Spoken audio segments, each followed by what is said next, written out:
আসসালামু আলাইকুম। আজ আমি আপনাদের তৈরি করে দেখাবো খুব সহজ এবং অল্প উপকরণে খুব মজাদার একটি হালুয়া রেসিপি, ডিম সুজির হালুয়া। যদি আমার রেসিপিটা ভালো লাগে তাহলে প্লিজ আমার চ্যানেলটা সাবস্ক্রাইব করতে ভুলবেন না আর পাশে থাকা বেল আইকনটি ক্লিক করে রাখবেন। যখন আমি কোনো নতুন ভিডিও তৈরি করব সবার আগে আপনি পেয়ে যাবেন। প্রথমে আমি একটা ট্রেতে ঘি ব্রাশ করে নিব। আমি আগে থাকতে 3টা ডিম ভেঙে নিয়েছি। আপনারা হাঁসের ডিম, মুরগির ডিম, যে কোনো ডিম দিয়ে এই ডেজার্টটা তৈরি করতে পারেন। আর ডিম যদি ফ্রিজে থাকে তাহলে সাথে সাথে বের করেও তৈরি করতে পারেন। এবার আমি তিনটা একটা ব্লেন্ডারে জারে ঢেলে নিব। আর এখানে আমি চিনি দিব হাফ কাপ। চিনিটা আপনাদের স্বাদ অনুযায়ী কমিয়ে বাড়িয়ে নিতে পারেন। তরল দুধ দিব হাফ কাপ।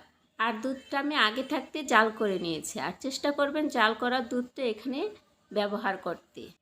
এবার আমি সবগুলো উপকরণ একসাথে ব্লেন্ড করে নেব, যাতে চিনির কোনো দানা দানা ভাব না থাকে ততক্ষণ পর্যন্ত আমি ব্লেন্ড করে নেব। চুলায় একটা প্যান বসিয়ে তাতে আমি 1 কাপে 4 ভাগের 1 ভাগ সুজি দিব। তারপর এখানে আমি একটা দারচিনি, এলাচি, লং আর একটা তেজপাতা ছিঁড়ে দিব। এবার আমি সুজিগুলো 1 মিনিটের মতো ভেজে নিব। 1 মিনিট পরে এখানে আমি ঘি দিব 3 চামচ।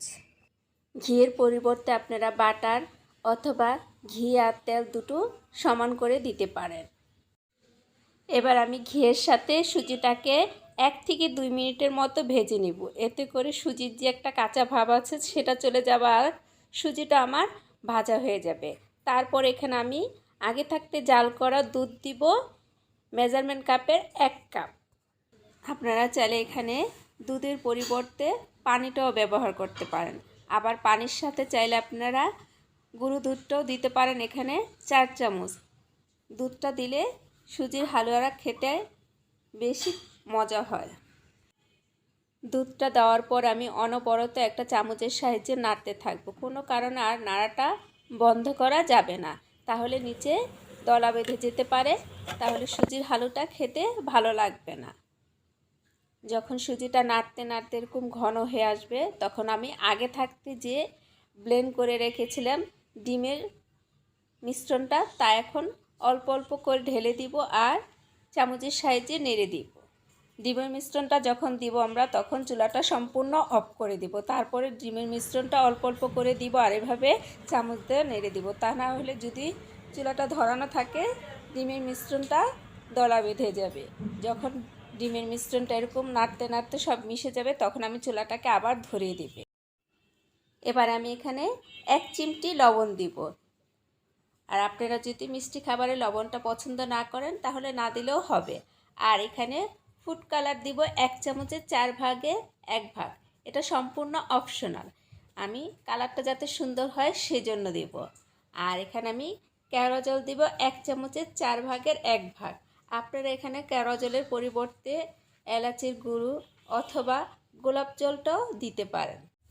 আর আপনারা যদি কোনো ফ্লেভার না দিতে চান তাহলে এখানে না দিলেও হবে।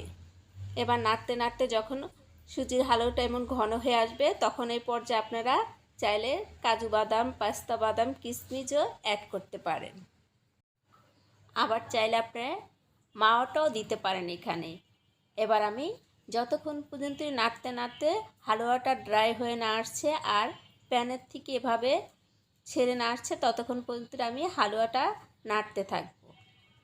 দেখেন আমার প্যানের গায়ের থেকে হালুয়াটা সরে আসছে।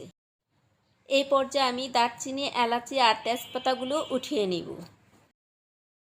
এবার আমি হালুয়াটাকে নামিয়ে আগে থাকতে যে ট্রেটাকে ঘি মেখে রেখেছি তার মধ্যে ঢেলে দিব। ঢেলে দেওয়ার পর আমি একটা চামচের সাহায্যে ট্রের মধ্যে ছড়িয়ে দিব। এবার আমি ঠান্ডা হওয়া পর্যন্ত অপেক্ষা করব। ঠান্ডা হওয়ার পরে আমি একটা ছুরির সাহায্যে আমার পছন্দ মতো শেপ দিয়ে নেব। আপনারা আপনাদের শেপ মতো কেটে নিতে পারেন। এবার আমি আপনাদের পরিবেশন করে দেখাচ্ছি আমার ডিম সুজির হালুয়াটা কেমন হয়েছে।